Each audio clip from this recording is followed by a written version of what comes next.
Olá, sejam bem-vindos à aula de metodologia científica e a aula de hoje nós vamos conversar um pouquinho sobre a apresentação da sua pesquisa e a organização da sua defesa.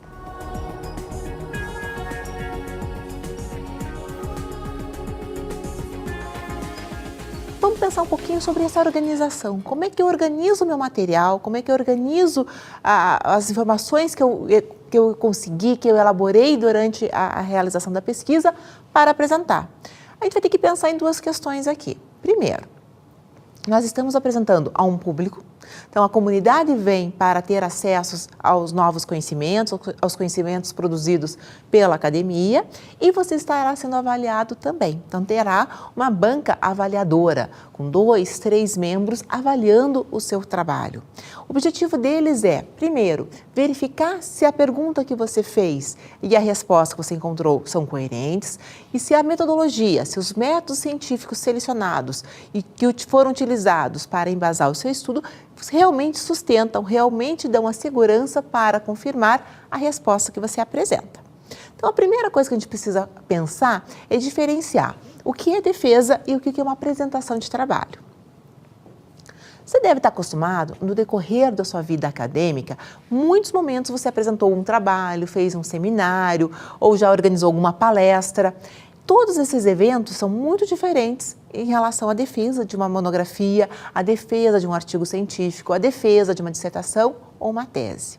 Então, o que nós temos de diferente? Primeiro, quando você está fazendo uma palestra, você está fazendo uma aula, trazendo um conteúdo novo para os seus colegas, você até, de repente, privilegia alguns momentos de descontração, você pede a participação dos seus colegas, pede a participação da plateia na sua fala. Então, pode perguntar, pode deixar que comentem alguma coisa.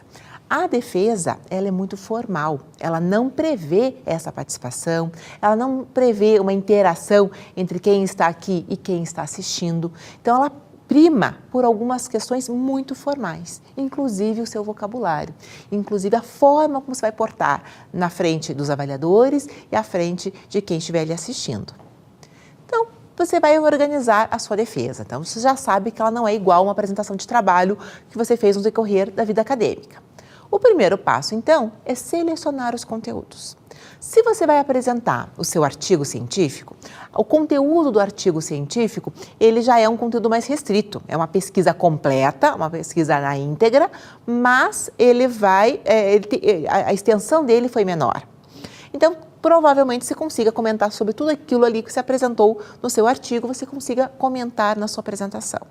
Agora, se a sua apresentação é de uma monografia, de uma dissertação, de uma tese, é impossível você querer apresentar tudo aquilo que você estudou no seu momento de defesa. O tempo não é compatível. Então, você vai ter que conversar com o seu orientador para selecionar os principais conteúdos. Então, o que daquele trabalho escrito você apresentou que é o mais importante? Aquilo que realmente faz diferença para a banca, para quem está assistindo, compreender esse processo. Por que você precisa selecionar o conteúdo? Porque o tempo de apresentação não é compatível. Você geralmente vai ter 20 minutos. Dependendo da instituição, a gente vai ter aí um regulamento apresentando de 10 a 15, de 15 a 20 minutos para você apresentar o teu conteúdo. Então, isso geralmente para graduação e pós-graduação e especialização. Se a gente pensar para dissertações e teses, nós vamos ter aí em torno de 30 minutos. Então, o tempo padrão, vamos pensar que você tem de 15 a 20 minutos de apresentação. Então, para isso, você tem que ser muito objetivo. Você tem que saber exatamente quais são os principais focos que você precisa apresentar para que você mostre que você tem objetividade e segurança em relação àquilo que você produziu. Então, tendo essa questão do tempo, a gente começa a organizar a sua apresentação. Então, a primeira ideia é apresentar a sua problematização e a justificativa. Esse seria o seu começo. Você se apresenta, apresenta o título do seu trabalho e já diz qual era a pergunta. Lembrem que problematização era a nossa pergunta. Era aquilo que nós tínhamos observado ao nosso redor, no nosso contexto, e que nos gerava alguma situação de curiosidade, então algo novo que eu queria saber, ou uma indignação, algo que já acontece de uma certa forma, forma, mas que a gente imagina que tem uma forma melhor para apresentar, ou alguma outra coisa que se quer propor.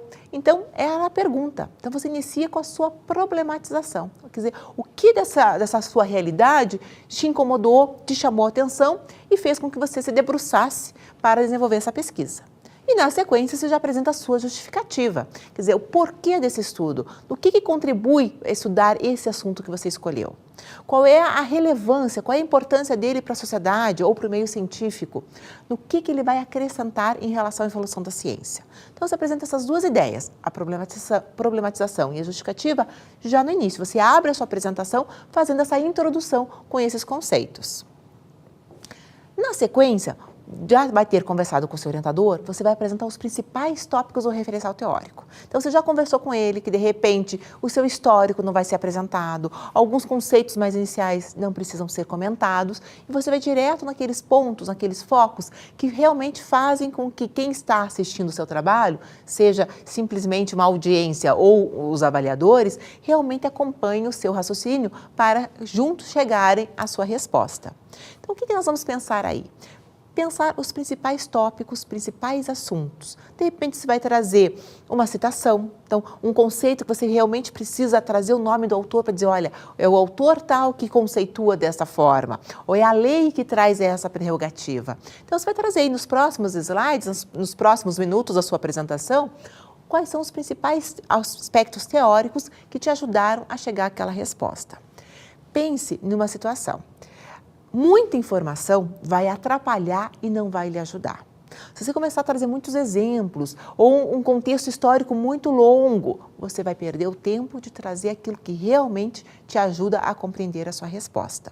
Então, muita informação atrai, ele distrai a banca, distrai quem está te assistindo e atrapalha a sua apresentação. Não fique com medo de não dar conta de atingir o tempo mínimo da apresentação.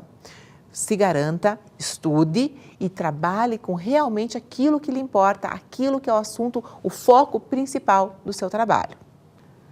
Depois disso, você já apresentou os principais aspectos teóricos, os principais autores, lei, algum outro material que foram importantes para você chegar nessa resposta, você começa a analisar os resultados. Então, é a hora que você vai relembrar os seus objetivos específicos, quais foram as etapas que você percorreu e retoma isso, apresenta isso para quem estiver assistindo o seu trabalho, para que ele acompanhe esse raciocínio, essa caminhada que você fez para que chegasse a sua resposta, a resposta à sua pergunta hoje. Então, você vai fazer aí uma análise e discussão de resultados. Se você fez uma pesquisa de campo, é a hora de apresentar as tabelas, os gráficos, e você vai colocar esses materiais realmente nos seus slides, por exemplo. É a melhor forma de se trabalhar com algum dado estatístico, com algum dado numérico, com tabelas, quadros ou gráficos, né? Caso você não tenha utilizado a pesquisa de campo como um recurso da sua pesquisa, você vai fazer essa análise dos seus objetivos com os autores ou com outros materiais, pesquisa documental que você realizou. Então, o teu trabalho não fica mais pobre, não fica em defasagem, porque ele não fez uma pesquisa de campo. Há trabalhos excelentes e conforme a área, são esses que prevalecem, a pesquisa com base apenas na literatura, com base em uma revisão bibliográfica. Então, se você não tem esse material, não vai ter dados estatísticos, você vai trabalhar e vai retomar os seus objetivos específicos junto com a teoria. Então, eu precisava desse conceito. Quais foram os conceitos que você analisou e qual deles melhor se adaptou? Você precisava fazer uma relação entre o autor e a lei. Como é que você fez essa junção? Você precisava analisar na prática, mas você não fez uma pesquisa de campo, você fez uma pesquisa documental. Você trabalhou apenas com outras pesquisas, com outros dados que estavam disponíveis, por exemplo, na internet. Você vai analisar isso junto com a teoria que você tem. Então, aí é um momento muito importante da sua apresentação. A hora que você começa a finalizar, quer dizer, eu começo a mostrar os resultados a que eu cheguei. Então, é a hora que você realmente precisa argumentar bastante, usar os autores para fundamentar a sua fala. E daí a gente começa as considerações finais, estamos acabando a nossa apresentação.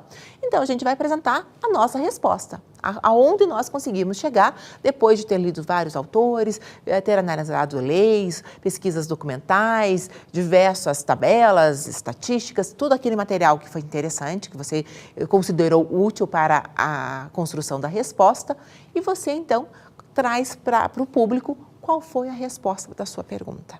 Tá? Então, sempre de uma forma muito clara, muito objetiva, você não dá dúvida, não abre margem para um questionamento, você se posiciona. Esta é a resposta da pergunta que eu trabalhei, essa é a finalização do trabalho que eu construí, da pesquisa que caminhou durante esses últimos meses e que a gente se debruçou e chegamos a esta resposta. Vamos cuidar com a expressão da conclusão. Vamos lembrar um pouquinho.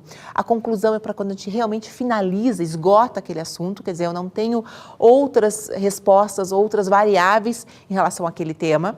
E as considerações finais a gente entende como um posicionamento seu, uma visão pessoal sua em relação àquele tema. Mas, de repente, um outro pesquisador pode analisar o mesmo fato, a mesma questão, mas com outras variáveis, sob um outro olhar, sob um outro ponto de vista e vai chegar a uma resposta diferente. Então, evite utilizar a palavra, a expressão conclusão. E sim, eu sugiro que vocês trabalhem com considerações finais. Então, ali vocês se posicionam realmente. Vamos lembrar que ela é uma defesa, então você está defendendo o seu trabalho, defendendo a sua pesquisa. Então, você defende realmente a esse posicionamento final que você chegou. Depois disso, você vai terminar com uma certa humildade, mostrando que, olha, realmente não tinha pretensão de esgotar esse assunto, esse tema é muito atual, muito pertinente e é interessante, eu sugiro que novos estudos sejam feitos em relação a esse tema, porque ainda tem muitas questões, muitos tópicos a serem estudados e aprofundados.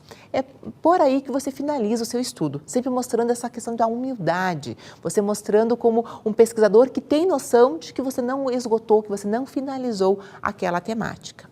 E você ainda pode trazer alguma frase, algum pensamento relacionado ao tema que você trabalhou, aquilo que você pesquisou, para finalizar a sua apresentação, então, com essa reflexão. Então, ou um trecho de uma citação, ou uma própria, uma poesia, um poema em cima daquele tópico, ou alguma passagem, algum ditado popular, alguma coisa que tenha a ver e que faça com que as pessoas que estejam ali te acompanhando pensem realmente, se sintam motivadas a pensar, a refletir sobre aquilo que você pesquisou.